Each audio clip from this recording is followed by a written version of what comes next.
My name is Robert DUFORT. I am one of the field medical specialists with IDEXX. So we're going to talk primarily about what happens after the blue dot, and that refers to one of the reactions on the SNAP 40X. And I'm not an expert in vector-borne disease, and there are probably some of you out there that know a lot more about it than I do. So please bear with me. We're going to have ample time at the end of the presentation for questions and answers. So I think what we'll do is we'll hold all the questions until that point. So I'm going to go ahead and share my screen and we'll get started with the presentation. Yeah, this is really an apropos title, what comes after the blue dot, because these blue dots don't necessarily mean active infection. And with a lot of these tick-borne diseases, as we will discuss, the clinical signs may be inapparent. So the animals may come up with a blue dot. The owner may never have noticed the presence of clinical signs. And so the question is very good. What do you do after you get a positive on the 40X SNAP device?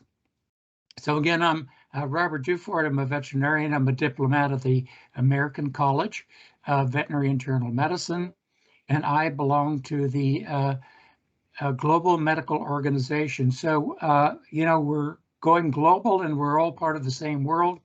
And again, that's what makes it a lot more exciting to be here with you today. So our learning objectives are as follows. We want to improve canine care through better understanding of tick-borne diseases. I know a little bit about tick-borne diseases in North America and virtually nothing about tick-borne diseases in South America. So a lot of what I share with you may or may not be applicable to your own country or your own region of the world.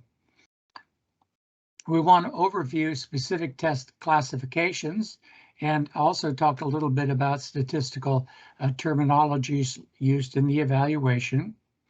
We're going to discuss seroprevalence, pathogenesis, clinical presentation associated with these infectious diseases, and then we'll review the different screening and diagnostic tests as well as results and interpreting for improved patient care. So here's our workhorse. It's the 40X. And why do we even care about testing for tick-borne disease? Well, this slide says it all. Dogs are sentinels for tick-borne disease in the area that we live. And some of these diseases are zoonotics. So if the animal is infected with an agent carried by a particular tick, we can decide whether that tick is also carrier of a human infectious agent like Ehrlichia ewingii. And it makes for very valuable information for the MDs in our area as well as us. So we really are one medicine, one health, and we're kind of right in the middle of it being veterinarians. So public health benefits, co-infections. A lot of these ticks that carry these diseases can carry multiple infectious agents. And so we will want to know about that.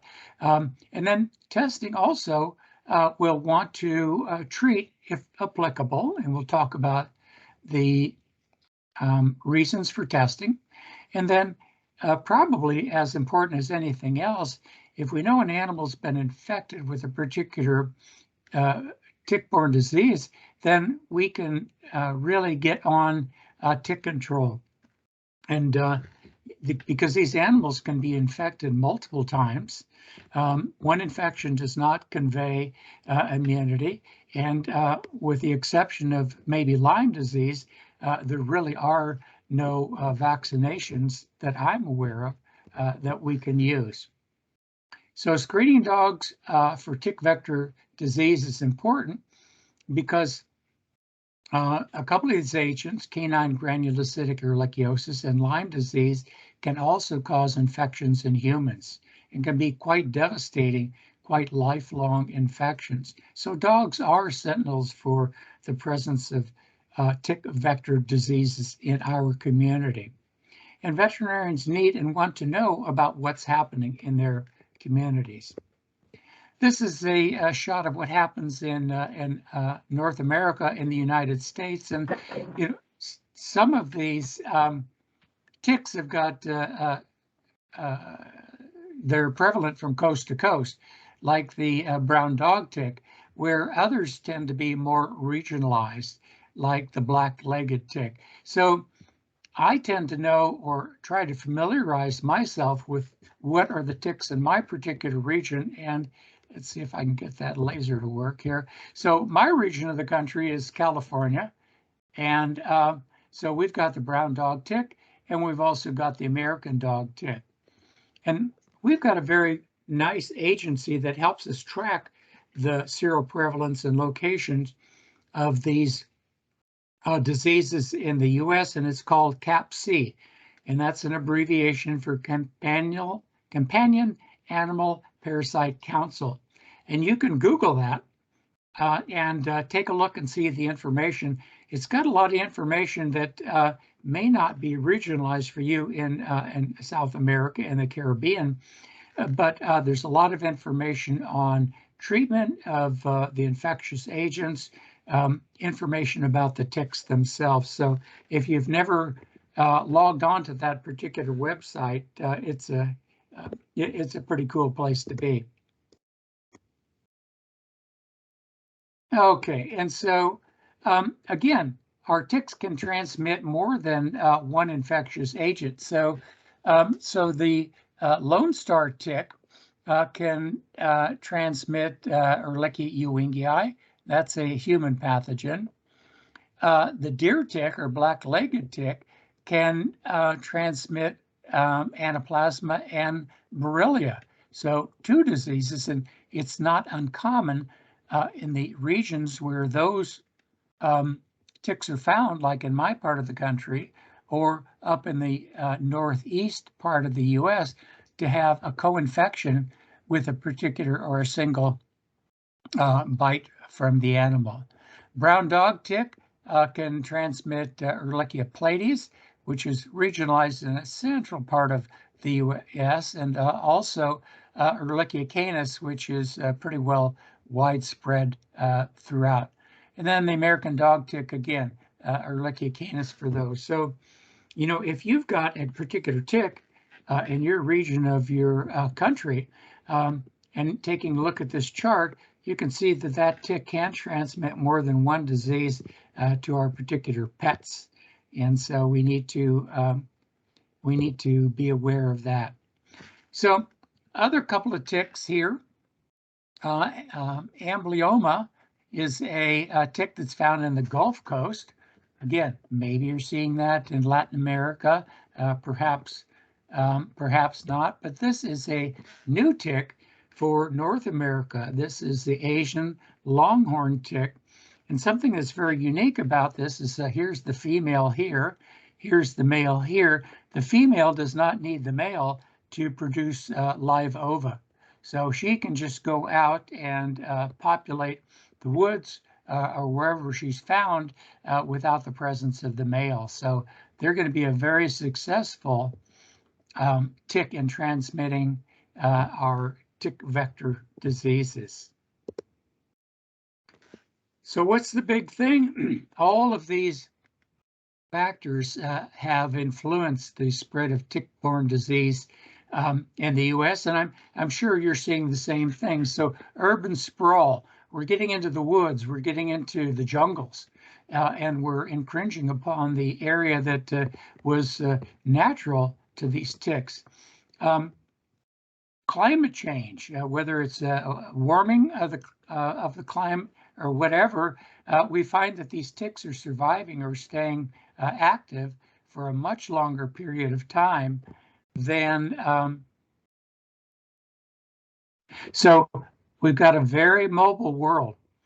People get on an airplane with their pets and take it from one continent to another continent. In the US, our deer populations are expanding, and they tend to be one of the reservoir hosts.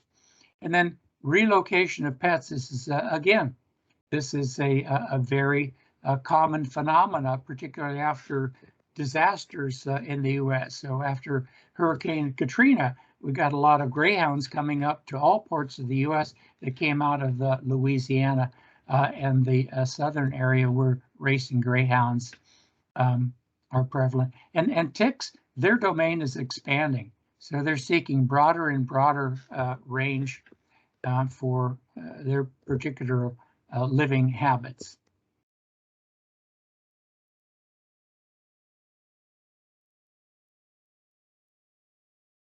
Okay, so what are our options for testing then? We'll talk a little bit in depth about the SNAP device. Depending upon what the organism is, this is an immunofluorescent antibody stain. And so if we were looking for something like Lyme disease in the kidney, we could look for it with that methodology. You can actually see some of these organisms on a peripheral blood smear. We're not going to talk about any of the culturable organisms. And then the last thing that we'll talk about a little bit is a very sensitive, very specific test modality called PCR testing. And I see that that is available now in our Brazil laboratory. So those samples will have a little bit better turnaround time than we've had previously. So what is serology? Serology is looking for the presence of antibodies or antigen on a particular format. So not so much looking at the blood, but we're looking at the serum. So we can do it with a SNAP test, but also in the laboratories, we've got a laboratory SNAP 40X device. And so some clinics send their testing in directly to the laboratory. Certainly, it's another way of confirming it. Immunofluorescence testing is available only through the reference laboratory. And it's not quite as specific. It may be a little bit more sensitive because IFA looks for multiple antibody types. So we can be looking for an IgG or an IgM, but you may or may not have that testing modality available to you. So let's talk about our workhorse here, and that's the SNAP 40X. Some of the hallmarks are bidirectional flow, and what that means is that the solution is taken two directions across the sample capture device. And so second step is to wash off non-specific binding. So what this does is it results in a nice, clean, very specific staining of just what we're interested in, and that's going to be the antibodies and the antigens. And then we've got a substrate that highlights it with a dot here, and that makes it very easy for us to read our sample. So again, bidirectional flow, sample is conjugated as mix, passes across the capture agents on two passes. It forces the sample back across for the second one. It provides ample or additional time for the binding of the antibody. Well, I'm talking about that. Here's a little test question for you. On the SNAP 40X, 3 out of the 4 of those test spots detect the presence of antibody. Only one of them detects the presence of an antigen. Which of the test spots is looking for the presence of an antigen? And those of you that have already come up, I will confirm your answer. The heartworm is the only antigen test. All the other spots are detecting antibody, which traditionally means just exposure to a particular agent, with the exception of maybe Lyme disease. So amplification comes about when the binding of the sample conjugate reaches an enzyme that lights up the spot or puts a color to that particular spot so that we can see it. It maximizes the signal from even a low level of a positive sample.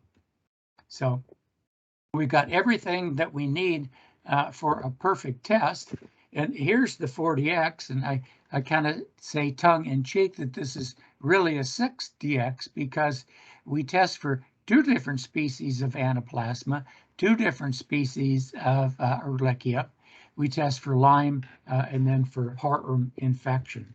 So we've got about everything we can put on that format, and I don't think we're going to see the evolution of a 5DX or a 6DX. We're just kind of running out of room on that format. So a little talk about when we expect to see antibody present, and antibody detection depends upon the tick infecting the host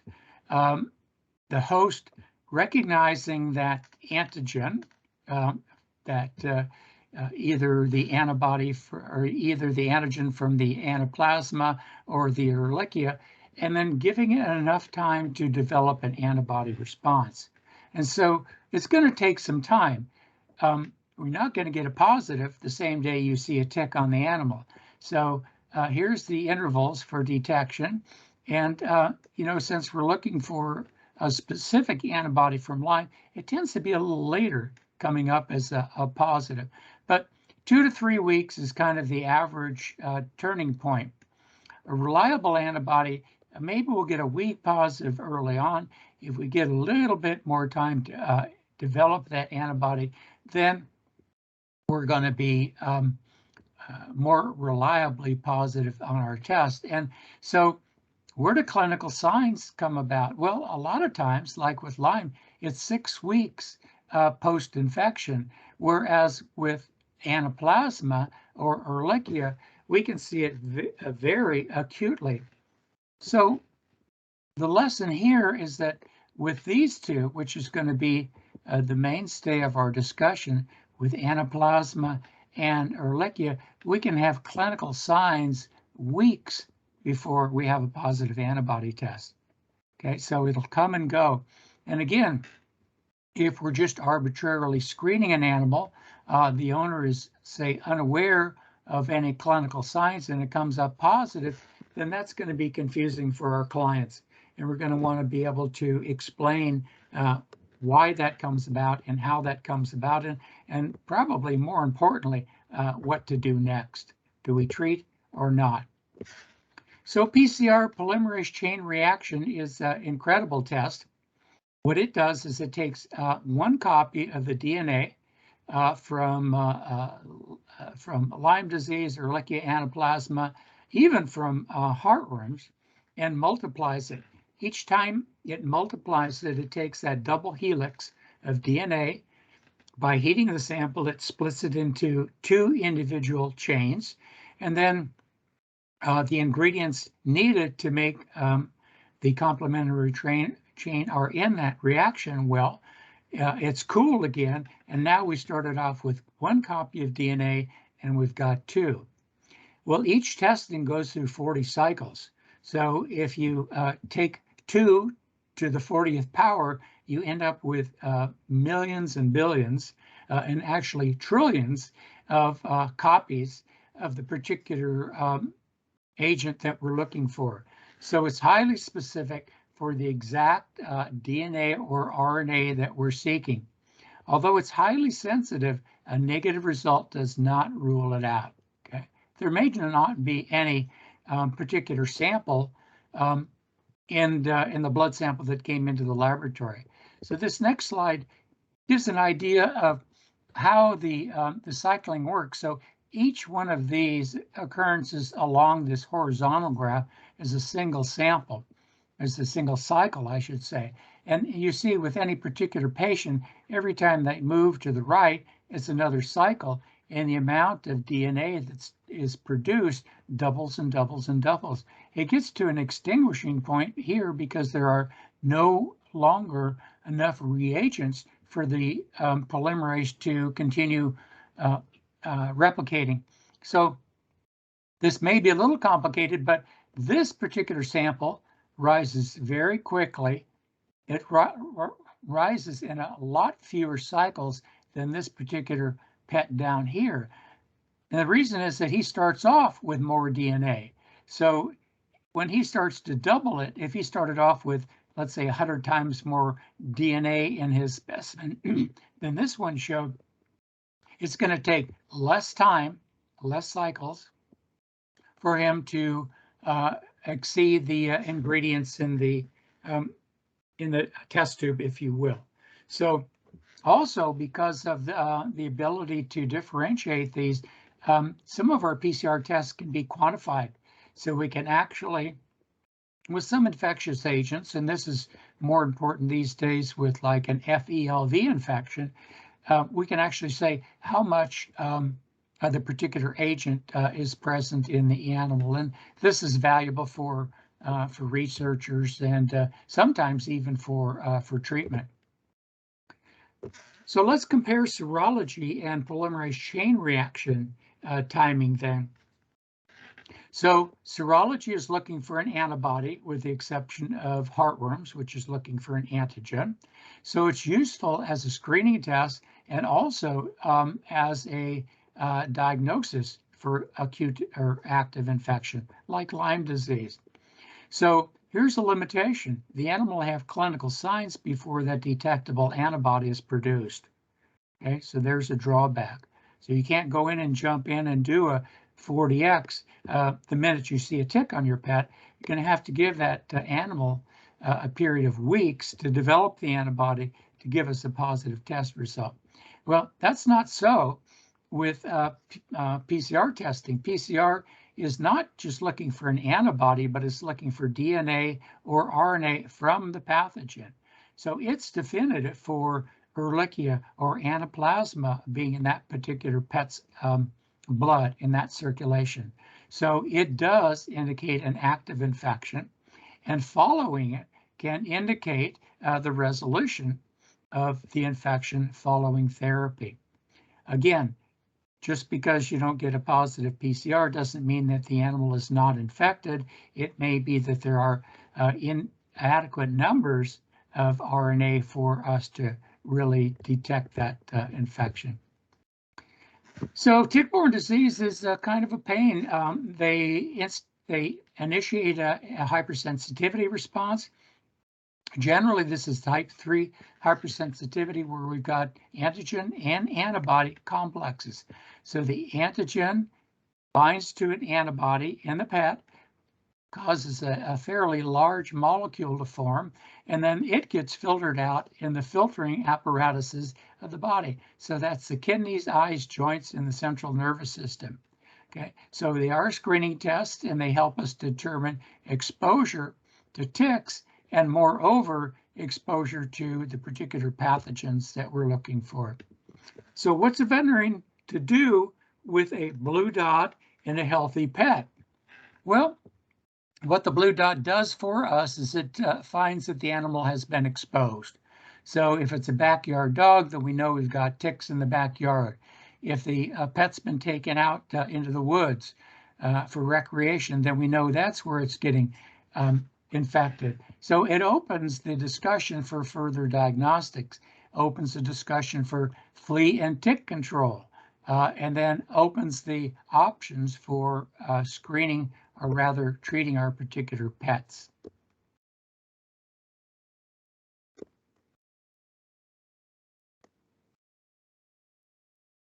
Okay, a lot of these tests are accompanied by proteinuria. So we'll talk about the clinical signs for each of those agents when we get there. But because they develop these immune complexes and they're big molecules that get filtered out in the glomerulus, then that sets up the chain for inflammatory disease or an inflammatory reaction in the glomerulus, causes a leaky glomerulus, and causes protein to be dumped into the urine. So on some of those algorithms that you see that helps us with direction in pursuing the diagnosis and workup of a case, a lot of them do require a protein or urinalysis looking for proteinuria, and then sometimes even a urine protein creatinine ratio to verify the amount of protein that we're seeing. So here's that immune complex I was alluding to earlier. This is the antigen. So an antigen is like a protein from the anaplasma or a protein from the organism of the Ehrlichia. It's a foreign agent to our pets or people. And so we develop an antibody response as a way to clear it or limit its distribution.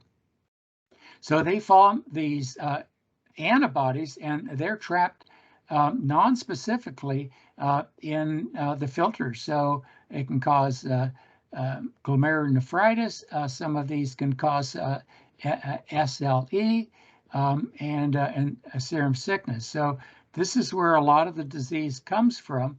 And again, these immune complexes can be persistent, and that's why Lyme disease in a human can be a lifelong problem, because the complexes get filtered out, but there's no way of getting them cleared from the kidney, for instance.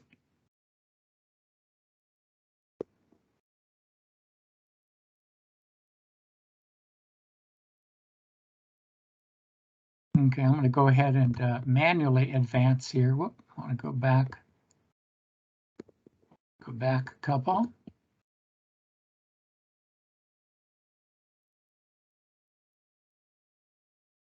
Take your time. I think so far it's going very well. The pacing, the rhythm, it's very good. Thank you very much. Okay, so I work for IDEXX because I believe in the work IDEXX produces, very, very sensitive and specific tests. And so, if you've got a sales agent coming into your practice and trying to sell you a specific test, don't just take their word. Don't just take their white papers. Take a look and see if they can provide you with a peer-reviewed, published reference that shows in print that these facts that they're trying to convince us of are true. So this is a study that was put into a veterinary journal that compares the sensitivity and specificity for the SNAP 40X with regards to the Borrelia and with regards to the Anaplasma. So the comparison here was done with a Western blot as the gold standard, and here with a IFA as the gold standard. So a SNAP was tested against an Acuplex, and here's the numbers. And we probably wouldn't be showing this slide if we were not superior. So we're pretty proud of our work, and don't believe me, I get paid by IDEXX, but take a look at some of these peer-reviewed references, and when our salespeople come around and hand out the literature, you'll have a reference here, and you can go online and read the facts for yourself. And I think that's very telling. Again, confidence in the results, and another peer-reviewed literature. Again, comparing the SNAP 40X with the Acuplex. So we're not here to bash our competition. We're here to show you in print the validated results of comparison studies that have been done. And again, here's just another comparison of the SNAP 40X with the VetScan test. So those studies will be made available to you by your IDEXX veterinary diagnostic consultant. So let me just skip over that, and we'll jump right into Anaplasma then. And Anaplasma, positives for canine Anaplasma. And again, dogs are sentinels for human disease, and you will probably see the same thing in the Southern Hemisphere. So that here's the reported incidences of canine Anaplasma, and here's the distribution for human Anaplasma. And you see the concentrations in this area correlates with the concentration in this area. Again, here's the concentration here, and this is the part of the US that is very highly affected with Lyme disease. So co-infection, yeah, here's going to be a co-infection with Lyme disease and with Anaplasma.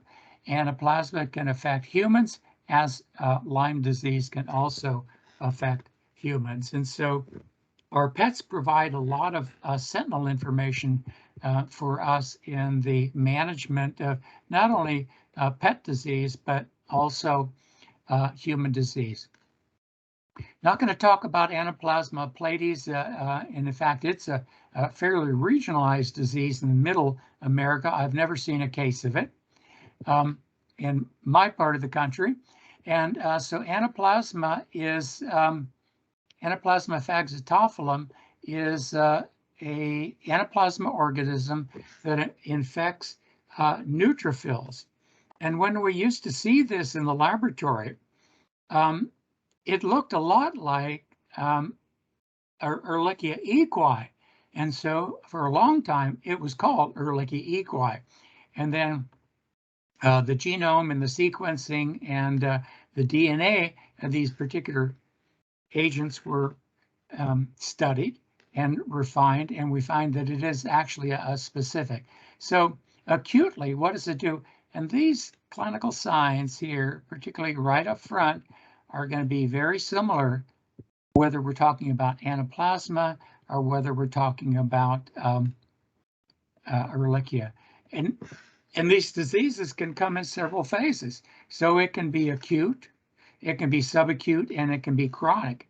And if we can treat an animal with acute Ehrlichia, and I'll get to that slide in a minute, then maybe we can keep it from going to the chronic infectious phase, which is very often fatal with a pancytopenia. So fever, anorexia, lethargy, polyarthritis, and lameness. And in some cases, because we've got a meninges surrounding the brain, and it's a filter, these immune complexes can be deposited in the meninges, and so neurologic signs can be a part of the presentation for anaplasma. So in my part of the country, it's transmitted by the exotic species, Ixodes pacificus out here. With regards to clinical pathology findings, most all the tick-borne diseases, if they're going to cause a cytopenia, thrombocytopenia will be the primary abnormality that we're going to detect, followed by a lymphopenia. They may or may not result in increased liver enzymes. I don't see that all that commonly. So what's the take home here? Well, if they can cause some laboratory abnormalities, and particularly if they can cause some thrombocytopenia, what's one thing that we may want to do after we get a blue dot? Well, maybe we'll want to do a CBC. Or when I talk about Ehrlichia later on, you'll see that Ehrlichia also is coincidental with kidney disease. So with an Ehrlichia infection, maybe we want to do the CBC and a chemistry panel and a urinalysis. And so what this is doing is it's doing additional testing for us to determine the extent of the infection so that we can properly treat our pets. Okay, so we name those before: lethargy, anorexia, lameness, joint swelling. Thrombocytopenia, lymphopenia may be increased in liver enzymes. The animals may appear healthy, particularly if we're picking up in the subclinical state. And here's where the conundrum comes about. The subclinical state is very often where the animal is residing when we get that positive blue spot. So we get that blue dot, the animal's asymptomatic, and what do? And it's a great question. And we've actually had the Internal Medicine College try to come up with some consensus statements with regards to what's the best approach to an animal that's got a blue dot that is asymptomatic. And you know what? They could not come up with a consensus. So the jury was out on that particular endeavor, and that's too bad because, well, it's good and it's bad. It's bad in that it doesn't give us a lot of direction, but it allows us quite a bit of leeway to decide for ourselves exactly what we're going to do with that. So chronic cases, we don't really know what happens in the chronic cases, okay? Experimental infections have shown that prolonged chronic infections are possible, but there's no evidence to prove that chronic disease state from a persistent anaplasma infection is something we see in clinical practice. Okay, so here's a peripheral blood smear. This is may be a little difficult to tell. It looks like it's got a little segmentation right there. This is actually a monocyte. So we're finding these morula. These are the anaplasma organisms in the cytoplasm of the neutrophil. And again, previously we would call that Ehrlichia equi. Whole different genus, whole different species. So here's the Ehrlichia, and these are monocyte cells. I'm sorry, this is a neutrophil. These are the monocytic cells here, and these monocytic cells then are containing the Ehrlichia moruli. Here's a neutrophil here. So yeah, my first blunder was calling this a neutrophil. I should have stuck to my guns. So neutrophil with inclusions makes it anaplasma. Monocyte with inclusions makes it Ehrlichia. So sometimes you can find those moruli on a peripheral blood smear, but the numbers are usually pretty small, and it's pretty uncommon. And it used to be something that was fun when I was working in the laboratory, because the techs that look at hundreds of blood smears throughout the day would get so excited when they'd find these morula in these white blood cells and bring it. So they're also difficult to distinguish from other intracellular structures, and some stains can cause particulates and other cell pathology. So take a look at it, and if you see it and you're comfortable with it, call it, but you can also send those slides or that blood sample into the laboratory, and I would probably send the slide, because you may have just gotten lucky to find it on your particular smear. Send that smear in to us.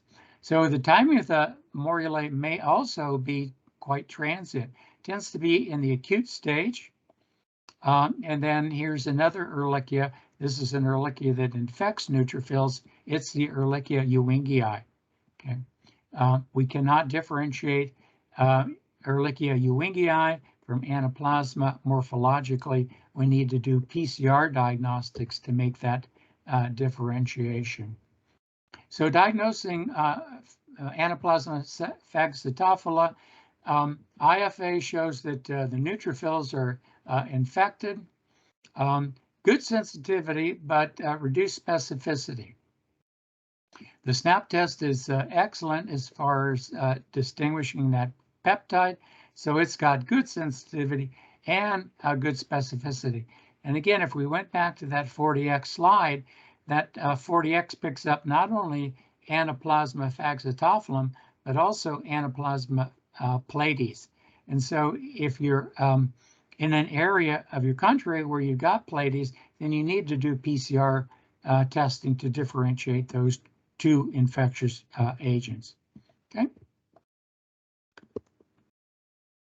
Treatment. So the treatment is typically with doxycycline or fluoroquinolones, supportive therapy as needed. And usually the response to therapy is pretty quick, within a day or two. And recheck within a week or two usually indicates resolution of the thrombocytopenia and lymphopenia. So got a little case here. This is a lady, 2-year-old Shih Tzu, who came in with generalized pain, difficulty walking. Boy, the only thing we need here is a little fever, right? Pain on examination, particularly localized in the joints. So she had a hot spot on the back of her head. Maybe that was a tick. No fever here, but that's all right. We may have missed it. So the diagnostic plan was following diagnostics. Particularly with her clinical signs, we went forward with a 40X. We did the chemistry panel, electrolytes, CBC, so minimum database was accomplished there. And what we found out is that she came back positive for anaplasma on her 40X. The owner elected to pursue treatment. She was started on doxy, and she responded. Then the important thing that we can recommend to our client is that here is a dog that was exposed to ticks. So now we have an opportunity to discuss tick control with our pets. These algorithms are available through your veterinary diagnostic consultant, and your algorithm is exactly like Mine is here. Moving on to Ehrlichia. Again, pretty wide distribution. We see more Ehrlichia in the US than we see heartworm infection. So the pathogen is Ehrlichia canis, infects the monocytes. Clinical signs looks kind of familiar, doesn't it? Fever, lethargy, anorexia, bleeding disorders. Now, in the chronic phase, they can cause a pancytopenia. So we'll get a thrombocytopenia, anemia, and a leukopenia too. Sometimes they can cause a hyperglobulinemia. Again, antigenic stimulation to the immune system causes globulin production, causes the presence of a hyperglobulinemia. So sometimes we start with a blue dot and work towards our minimum database. Sometimes we start with a minimum database and head towards the blue dot. So it's bidirectional here. So we've got an anemia. One of the things we do routinely in the US is do a 40X on it, particularly if there's an anemia and thrombocytopenia. If there's a hyperglobulinemia, we may do an electrophoresis, but we may also start looking for tick vector disease. And Ehrlichia canis then is intracellular, infects the monocytes, because it lacks these peptides, it evades the immune system, and maybe that's why Ehrlichia infections so commonly go to chronic infections, and those result in a pretty poor prognosis. Acute illness, subclinical, chronic phase of the illness. So this is pretty routine in all our tick vector diseases, but look at the similarities between clinical signs, between laboratory results here. I wanted to get to one slide before I open it up for questions that, I'll leave that to another day. I wanted to show you something that we found in a big study in the US. We found that the incidence between tick vector disease and SDMA testing positivity came out with a pretty astounding correlation. So we had animals that had chemistry panels and that also had a 40X present. We did their chemistry panels, and what we found in that comparison is that if an animal was positive on the SNAP 40X, it had a 112% increased incidence of kidney disease.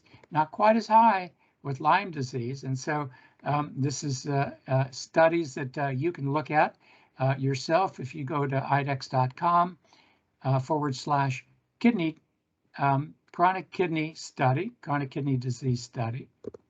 And again, just put into a graphical form. If we have an animal that's got a blue dot for Ehrlichia, that animal is also potentially predisposed to kidney disease. So a lot of correlation between the two.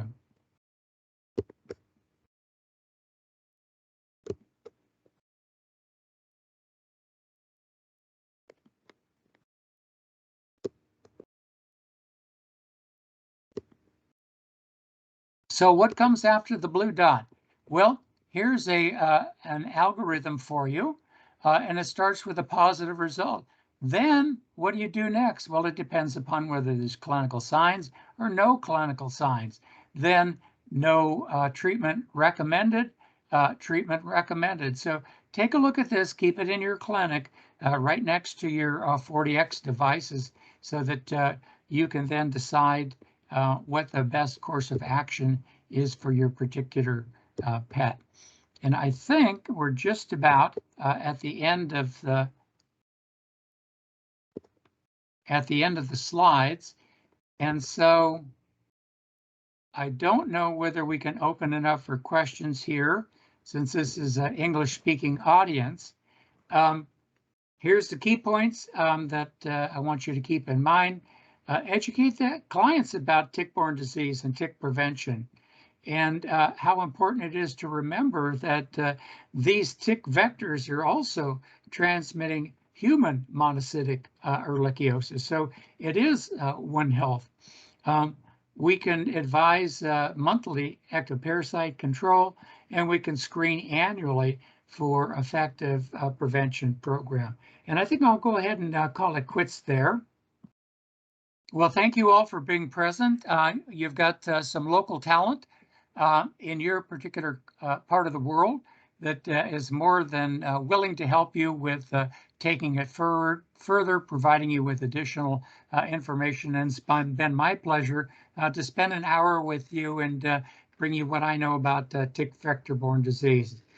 Thank you very much and have a great day. SNAP tests are based on the same ELISA technology used in reference laboratories. By contrast, lateral flow tests are a simplistic class of assays that lack ELISA reference laboratory technology.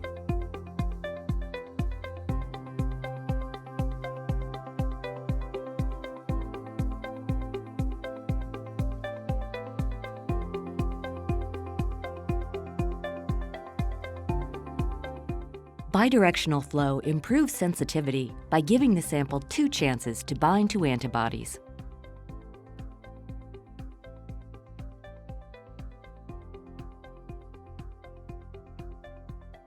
One-way flow may sacrifice sensitivity because the sample gets just 1 chance to bind.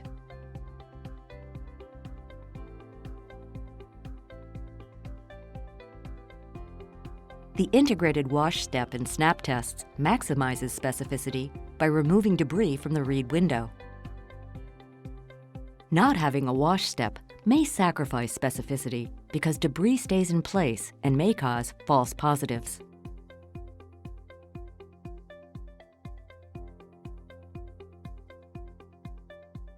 Amplification maximizes sensitivity by allowing you to see even low-level positives, so it's easier to make the right decision for your patient. Not having an amplification step may sacrifice sensitivity. The result can be hard to interpret, especially with whole blood. One SNAP can change everything.